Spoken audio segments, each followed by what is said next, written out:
Hello everyone, good morning, welcome back to my channel. আশা করি তোমরা সবাই খুব ভালো আছো, আমিও ভালো আছি। আমার নতুন একটা এনার্জেটিক ব্লগে তোমাদের সকলকে স্বাগত জানাই। ঘরের প্রত্যেকটা জিনিস, প্রতিটা জায়গা একবারে পরিষ্কার করব বলে যদি ফেলে রাখি, তাহলে সেই কাজটা কিন্তু দীর্ঘদিন ধরে জমেই থাকে।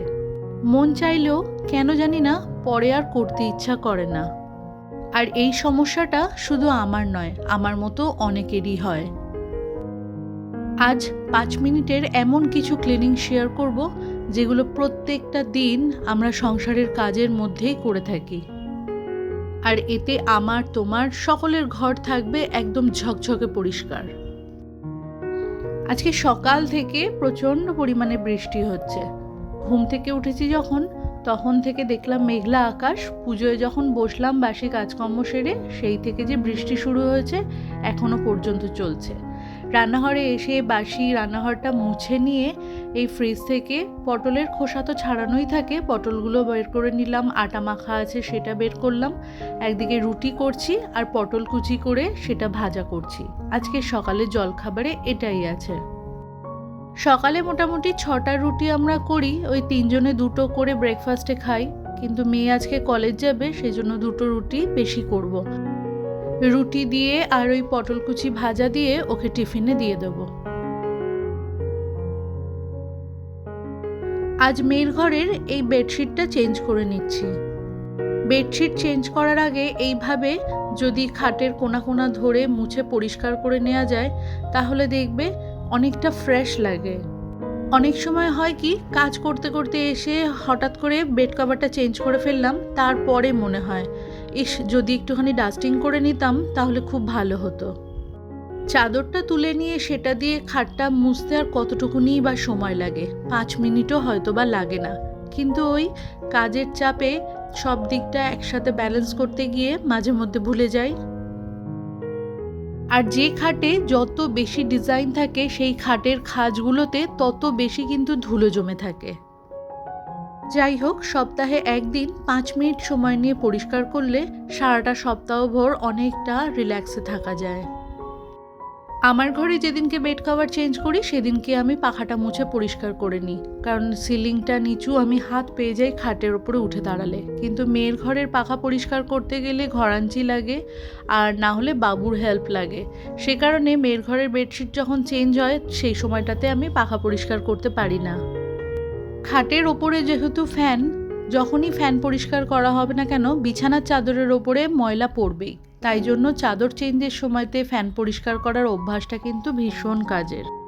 সংসারের প্রতিদিনের কাজের মধ্যে যে কাজগুলো করতে পরিশ্রম বেশি লাগে না, আর যে কাজের ফলে আমার ঘরের কোনা কোনা ধরে পরিষ্কার থাকে, সেই কাজগুলো আমি সব সময় করতেই থাকি। যেমন হালকা হাতে এই যে প্রত্যেকটা জিনিস সরিয়ে সরিয়ে ডাস্টিং করা। টিভির নিচটাতে যেহেতু কালো কাঁচের র্যাক, হালকা একটু ধুলো পড়লেই ভীষণ চোখে পড়ে। আর আমার দরজা দিয়ে ঢুকতেই বা হাতে যেহেতু টিভিটা রাখা রয়েছে, সবার প্রথমে চোখে পড়ে এই কালো কাঁচের র্যাকটা।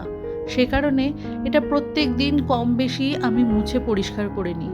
এমনিতে সাধারণত আমার ঘর, মাম্মামের ঘর একদিন ছাড়া ছাড়া আমি ডাস্টিং করি, কিন্তু যখন যে জায়গাটাতে দেখে মনে হয় একটু অপরিষ্কার লাগছে, সেটা আমি দিনক্ষণ দেখি না বা সময়ও দেখি না, আমি তৎক্ষণাৎ ওটাকে পরিষ্কার করে নিই। সংসারে কাজ কখনোই হিসাব করে করা যায় না, যেমন আছে তেমনই পড়ে থাক, এত পরিষ্কার করে কী লাভ হবে, সেরকম ভাবনা চিন্তা থাকলে ব্যাপারটা কিন্তু অন্যরকম। ছোট থেকে দেখে এসছি, মেনেও এসছি, আর আমিও জিনিসটা মেনটেন করার চেষ্টা করি। পরিষ্কার পরিচ্ছন্ন সাজানো গোছানো সংসার একটা আলাদা মানসিক শান্তি এনে দেয়। কতটুকুনি এবার সময় লাগলো, বিছানাপত্র ভালো করে ঝেড়ে টেরে পরিষ্কার করে নিলাম। চাদরটা টান টান করে নিয়ে ঘরে যেটুকুনি ফার্নিচার ছিল হালকা হাতে সবটা ডাস্টিং করে এবারে ওই লাইজল বা ডেটল দিয়ে ঘরটা মুছে পরিষ্কার করে নিলাম। ঘর মোছার জলের মধ্যে আমি প্রত্যেকটা দিন কিছু না কিছু মেশাই। শনি মঙ্গলবার চেষ্টা করি সামান্য পরিমাণে লবণ দিয়ে মুছতে, আর বাকি অন্যান্য দিন নয় শ্যাম্পু, নয় লাইজল, নয় ডেটল, কিছু না কিছু দিয়ে আমি মুছে পরিষ্কার করে নিই।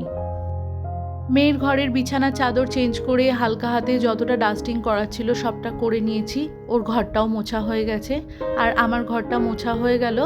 ঘর মুছে ফ্যানটা ফুল স্পিডে চালিয়ে দিয়েছিলাম, তাই ওই কয়েক সেকেন্ডের মধ্যেই ঘরটা শুকিয়ে গেল।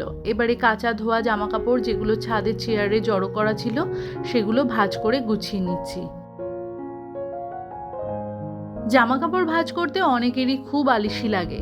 কিছুদিন আগে আমার ব্লগে এক বন্ধু কমেন্ট করেছিল যে আমার জামা কাপড় ভাঁজ করতে একদম ভালো লাগে না।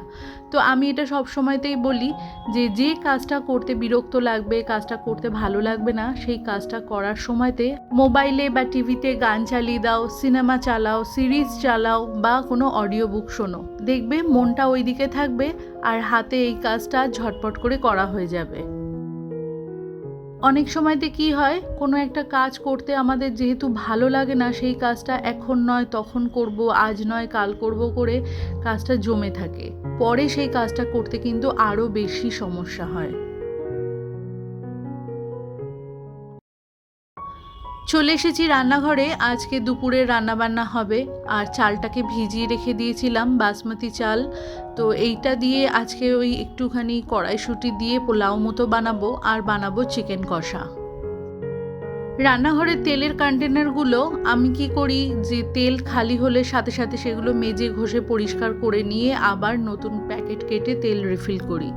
কিন্তু প্রত্যেকটা দিন রান্নাবান্নার শেষে তেলের কন্টেনারগুলো আমার যে সলিউশনটা আছে সেটা স্প্রে করে ভালো করে মুছে পরিষ্কার করে নিই। সলিউশনের মধ্যে যেহেতু ভিনিগার থাকে সেই জন্য তেল চটচটে ভাব কিন্তু তেলের কন্টেনার বলো বা অন্যান্য আরও যে কন্টেনার রয়েছে যেগুলো ক্যাবিনেটের মধ্যে থাকে না, খোলা জায়গাতে থাকে, চিমনি চললেও একটু হালকা তেল চিটচিটে ভাব হওয়ার সম্ভাবনা থাকে। প্রতিটা কন্টেনার রান্নাবান্নার শেষে কিন্তু আমি সলিউশন স্প্রে করে নিয়ে মুছে নিই। এটা কিন্তু খুব একটা বেশি সময় লাগে না, কাজ করতে করতেই এই কাজগুলো করা হয়ে যায়। এই কাজগুলোর জন্য কিন্তু আলাদা করে সময় দিতে লাগে না। কিন্তু কাজের ফাঁকে এই কাজটা যদি আমি করে নিই তাহলে কিন্তু সব সময়ের জন্য রান্নাঘরটা পরিষ্কার পরিচ্ছন্ন থাকে। সব কাজ সব কিছু সব সময় যে প্ল্যান মাফিক হয় তা নয়। আমি যদি মনে করি যে প্রতি মাসে তেলের কন্টেনারে তেল ঢালার আগে কন্টেনার পরিষ্কার করব আর মাসের শেষে কন্টেনার পরিষ্কার করব, এমন করে কিন্তু হয় না। কোনো মাসে রান্নাবান্না তেমন কিছু হলে পরে তেলটা এক মাস যাওয়ার আগেও শেষ হয়ে যেতে পারে। আমি যখনকারটা তখনই করে নিই, ওই মাসে একবার করব বলে সেগুলো ফেলে রাখি না। সাধারণত রান্নাঘরে আমার দেখতে পাবে যে স্টিলের কন্টেনার আর কাঁচের কন্টেনার, প্রতিটা কন্টেনার একদম চকচকে থাকে। আমি সব সময় প্রত্যেকটা কন্টেনার ধরে ধরে এরমভাবে পরিষ্কার করে রাখি। প্রত্যেক দিন রান্নাঘরের নানা কাজে আমরা চপিং বোর্ডটা ব্যবহার করি। অনেকে কি করে, চপিং বোর্ডে সবজিপত্র কাটাকাটি হচ্ছে তারপরে চপিং বোর্ডটা ওরমভাবেই রেখে দিচ্ছে। আমি কিন্তু রান্নাবান্নার শেষে দুবেলাতে চপিং বোর্ড ভালো করে সাবান দিয়ে ঘষে পরিষ্কার করে নিই, তারপরে দিনের বেলাতে রোদে শুকোতে দিই। আর সপ্তাহে একদিন করে একটু সর্ষের তেল মাখিয়ে চপিং বোর্ডটা রেখে দিই। তাতে কি হয়, ওই কাঠের পালিশটা কিন্তু ভালো থাকে। আমার রান্নাঘরে যে চপিং বোর্ডটা তোমরা দেখতে পাও, এই একটাই চপিং বোর্ড আছে আমার। প্রায় 8 বছর আগে এটা আমি কিনেছি, আজও কিন্তু বেশ সুন্দর চকচকে রয়েছে। যে কোনো জিনিস মেনটেন করলে পরে কিন্তু তার আয়ুটা বেড়ে যায়। তাতে কি হয়, একটা দিকে চিন্তা করলে বোঝা যায় দীর্ঘদিন কোনো একটা জিনিস ব্যবহার করার ফলে কিন্তু কোথাও না কোথাও আমাদের একটু হলেও সাশ্রয় হয়। মেয়ের ঘরের বেডশিটটা চেঞ্জ করেছি, আরও কিছু জামা কাপড় ছিল, সব কিছু দিয়ে ওয়াশিং মেশিনটা চালিয়ে দিলাম। এইভাবে প্রত্যেক দিন ঘরবাড়ি পরিষ্কার করার সাথে সাথে ঘর থাকে all time neat and clean. আজকের ব্লগটা এইটুকুনি রইল, দেখা হচ্ছে নেক্সট ব্লগে। ততক্ষণের জন্য টাটা।